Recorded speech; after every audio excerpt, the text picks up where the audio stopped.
Hello friends, welcome to Vennila kitchen. இன்றைக்கி நம்ம கிச்சனில் கார்த்திகை தீபம் ஸ்பெஷலாக கார்த்திகை அப்பம் எப்படி பண்ணுறதுன்னு தாங்க பார்க்க போகிறோம். இது ரொம்பவே சுலபமாக சட்டுன்னு நம்ம செஞ்சு முடிச்சிடலாம். டேஸ்ட்டும் ரொம்பவே அட்டகாசமாக இருந்துச்சுங்க. மேலே லேயர் நல்லா கிறிஸ்பியாகவும் உள்ளே நல்லா சாஃப்டாகவும் இருக்கும். இது கண்டிப்பாக நீங்கள் ஒரு முறை ட்ரை பண்ணி பார்த்தீங்கன்னா உங்களுக்கு ரொம்பவே பிடிக்குங்க. இந்த வருஷம் கார்த்திகை தீபத்துக்கு இதே போல் நீங்களும் செஞ்சு பாருங்கள். வாங்க இப்போ இந்த அப்பம் எப்படி பண்ணுறதுன்னு வீடியோக்குள்ளே போய் பார்க்கலாம். நீங்கள் இப்போ தான் ஃபர்ஸ்ட் டைம் நம்ம சேனல் பார்க்குறீங்கன்னா மறக்காமல் சப்ஸ்கிரைப் பண்ணிவிட்டு பக்கத்தில் இருக்கிற பெல் ஐக்கானை கிளிக் பண்ணி ஆல் என்ற ஆப்ஷனை அழுத்திடுங்க. வாங்க இப்போ வீடியோக்குள்ளே போகலாம். இந்த அப்பம் பண்ணுறதுக்கு ஃபஸ்ட்டு மிக்சிங் பவுலில் 1 கப் அளவுக்கு பச்சரிசி சேர்த்துக்கலாம். மெஷர்மெண்ட் நீங்கள் அளவுகள் பயன்படுத்தி தான் செய்யணுங்கிறது இல்லைங்க. நீங்கள் எந்த மெஷர்மெண்ட் கப்பு இல்லைன்னா நார்மலாக ஒரு பவுல் கூட எடுத்துக்கலாம். சேர்த்துட்டு இது போல் கொஞ்சமாக தண்ணி சேர்த்து இதை 2லேருந்து 3 டைம் நல்லா வாஷ் பண்ணிவிட்டு கொஞ்சமாக தண்ணி ஊற்றி இதை 2 மணி நேரம் நல்லா ஊற வச்சு எடுத்துக்கணுங்க. 1 ஹவர் அப்படி இல்லைன்னா 2 ஹவர்ஸ்க்கு இது நல்லா ஊறணும். இப்போ தண்ணி ஊற்றி ஊற வச்சிடலாம். ஒரு 2 ஹவர்ஸ் கழித்து நம்ம இதை பார்க்கலாம். 2 ஹவர்ஸ் ஆயிடுச்சிங்க. பாருங்கள், நல்லா சாஃப்டாக ஊறி வந்திருக்கு. இப்போ இதை இன்னொரு டைம் நல்லா வாஷ் பண்ணிவிட்டு ஒரு ஃபில்டர் வச்சு இதை நல்லா ஃபில்டர் பண்ணி எடுத்துக்கோங்க. கொஞ்சம் கூட தண்ணி எதுவும் இருக்கக்கூடாது. இது போல் ஒரு அரை மணி நேரத்துக்கு நீங்கள் மேலே வச்சுட்டிங்கன்னா இது தண்ணியெல்லாம் வடிஞ்சு வந்துருங்க. வந்த பிறகு இதை மிக்ஸி ஜாரில் நம்ம அரைச்சி எடுத்துக்கலாம். இது ஒரு ஓரமாக இருக்கட்டும். அதுக்குள்ளார நம்ம சக்கரை பாகு ரெடி பண்ணிடலாம். ஸ்டவ் ஆன் பண்ணி கடாய் ஒன்று வச்சுக்கோங்க. அதில் 1 கப் அளவுக்கு பொடிச்ச வெல்லத்தை சேர்த்துடலாம். சேர்த்துட்டு 1/4 கப் அளவுக்கு தண்ணி சேர்த்துக்கோங்க. 1 கப் பொடிச்ச வெல்லம் சுகர் கொஞ்சம் லைட்டாக மைல்டாக தான் இருக்கும். உங்களுக்கு இன்னும் தித்திப்பாக வேணும்னா இன்னொரு 1/4 கப் டு அரை கப் அளவுக்கு நீங்கள் சேர்த்துக்கோங்க. சேர்த்துட்டு இது நல்லா முழுமையாக கரைஞ்சி வரணுங்க. அடுப்பை ஹை ஃப்ளேம்லேயே வச்சுக்கோங்க. வச்சுட்டு இதை நல்லா கரைச்சி எடுத்துக்கலாம். இதுக்கு நம்மளுக்கு பாகுபதம் எதுவும் தேவையில்லைங்க. வெல்லம் நல்லா கரைஞ்சி வந்தால் போதும். பாருங்கள், ஓரளவுக்கு வெல்லம் நல்லா கரைய ஆரம்பிச்சிருக்கு. நம்ம சேர்த்த வெல்லமெல்லாம் நல்லா முழுமையாக கரைஞ்சி வந்துருச்சுங்க. இந்த ஸ்டேஜில் ஸ்டவ் ஆஃப் பண்ணிவிட்டு இந்த வெள்ளைப்பாகு நல்லா முழுமையாக ஆற வச்சு எடுத்துக்கணும். இது ஒரு ஓரமாக இருக்கட்டுங்க. இது ஆறி வர ஸ்டேஜில் நம்ம ஃபில்டர் பண்ணி வச்சுருந்த பச்சரிசியை நல்லா அரைச்சி எடுத்துக்கலாம். பாருங்கள், இந்த அளவுக்கு தண்ணி எதுவும் இல்லாமல் நல்லா ஃபில்டர் பண்ணி எடுத்துக்கணும். அதுக்குன்னு நீங்கள் ரொம்ப காய வச்சிடக்கூடாது. தண்ணி வடிஞ்சால் மட்டும் போதுங்க. இது போல் மிக்ஸி ஜாரில் எல்லாத்தையும் சேர்த்த பிறகு 2 ஏலக்காய் சேர்த்துக்கலாம்.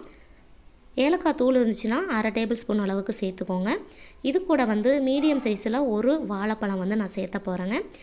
இதை 2ஆக உடைச்சிட்டு நம்ம சேர்த்துடலாம்.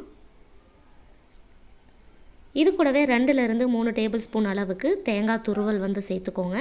சேர்த்துட்டு இதை நல்லா நைஸாக அரைச்சி எடுத்துகிட்டு வந்துடலாம். பாருங்கள், இந்த அளவுக்கு நல்லா அரைச்சி எடுத்த பிறகு நம்ம ஆல்ரெடி ஃபஸ்ட்டே நம்ம காய்ச்சி வச்சுருக்கிற வெள்ளைப்பாகை கொஞ்சம் கொஞ்சமாக சேர்த்து நம்ம அரைச்சிக்கலாங்க. ஃபஸ்ட்டு கொஞ்சமாக ஃபில்டர் பண்ணிவிட்டு சேர்த்துக்கோங்க. சேர்த்துட்டு ஒரு 2லேருந்து 3 நிமிஷத்துக்கு இதை நல்லா சுற்றி எடுத்துக்கோங்க. அடுத்தது மறுபடிக்கும் மீதி இருக்கிற வெள்ளைப்பாகவும் சேர்த்துட்டு இதையும் நல்லா நைஸாக அரைச்சி எடுத்துகிட்டு வந்திருக்கலாம். நம்ம எடுத்த அளவுகள் கரெக்டாக இருக்குங்க. தண்ணி எதுவும் நம்ம எக்ஸ்ட்ரா நம்ம எதுவும் ஆட் பண்ணக்கூடாது. இதை ஒரு மிக்சிங் பவுலில் நம்ம மாற்றிடலாம். இந்த அளவுக்கு நல்லா பேஸ்ட் பண்ணி எடுத்துக்கோங்க.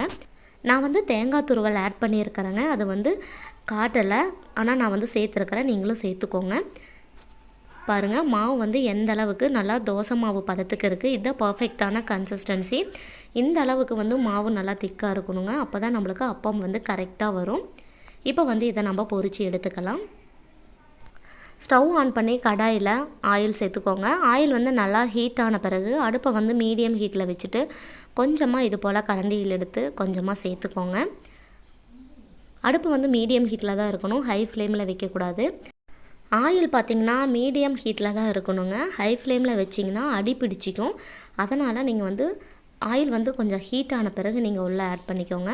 சேர்த்துட்டு இது போல் ஆயில் கொஞ்சமாக மேலே எடுத்து ஊற்றும்போது நல்லா பூரி மாதிரி நல்லா பொஸ்ஸுன்னு உப்பி வரும். பாருங்கள், இந்த அளவுக்கு சேர்த்தும்போது நம்ம சேர்த்துருக்கிற தண்ணி எல்லாமே பர்ஃபெக்டான கன்சிஸ்டன்சி.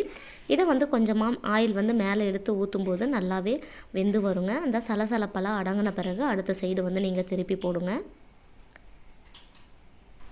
இது போல் ஒரு சைடு வந்து திருப்பின பிறகு நம்ம வந்து இன்னொரு கரண்டி எடுத்து மாவு வந்து சேர்த்துக்கலாம்.